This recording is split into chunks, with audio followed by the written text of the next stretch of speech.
Today on The Rotunda Show, students take to the streets to celebrate the beginning of the fall athletic season. We will also investigate what sparked the Bedford fire and give you an update on President Finnegan's health. Stay tuned.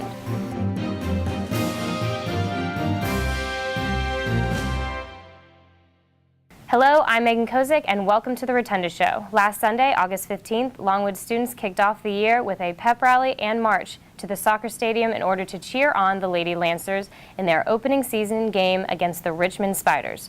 Rotunda Show sports reporter Nathan Epstein has more.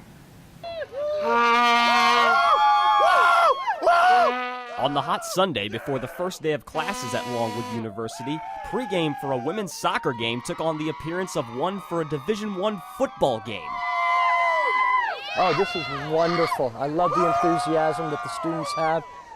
This is great that they were able to come out, that they took the time to come out the day before classes get started. It just is absolutely amazing. Really excites me that they are willing to do that. Face paint, banners, rally chants, and a raucous crowd filled the streets of Longwood and Farmville for the game, or the greatest athletics march ever.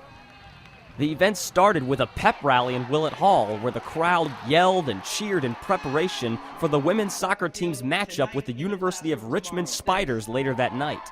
Women's head coach Todd Dyer is an alumni of Longwood University and graduated in 1993, and he says in the 17 years he's been associated with Longwood women's soccer, not even he was expecting this.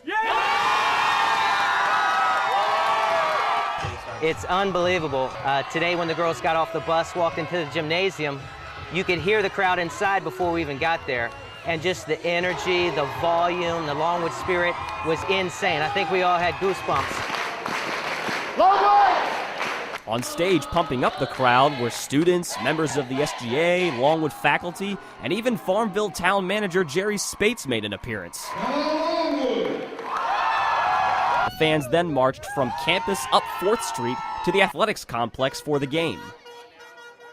I just really enjoyed the atmosphere, the enthusiasm, the whole Longwood community, I was really impressed to see the number of people, good 1,500 plus people out here. I've never seen 1,500 people at a soccer game.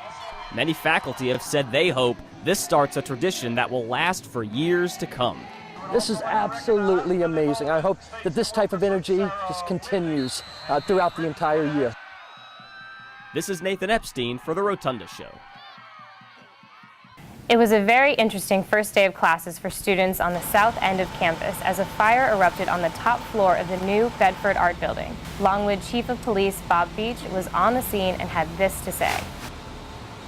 It looks like that during the construction, some welding sparks came in contact with the combustible materials, started a small fire.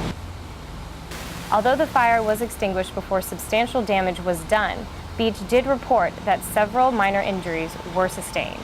I understand there was a couple of firemen that became somewhat heated, and they had to take them out of service just to let them cool down. There was one person inside that appeared to be overcome by smoke, and he was transported to the hospital, but he was no life-threatening injury. Fire companies from Farmville, Prospect, Hampton-Sydney, Rice, and Darlington Heights, as well as the Prince Edward County Rescue Squad, all responded to the incident. We end today's show with some good news regarding the health of President Finnegan. Since the beginning of August, Finnegan has been battling pneumonia, and last week he was released from Walter Reed Army Medical Center to return home to Farmville, where he is currently recovering. That's all for this episode of The Rotunda Show. Make sure you pick up your copy of The Rotunda on newsstands today, or visit The Rotunda's website at www.therotundaonline.com.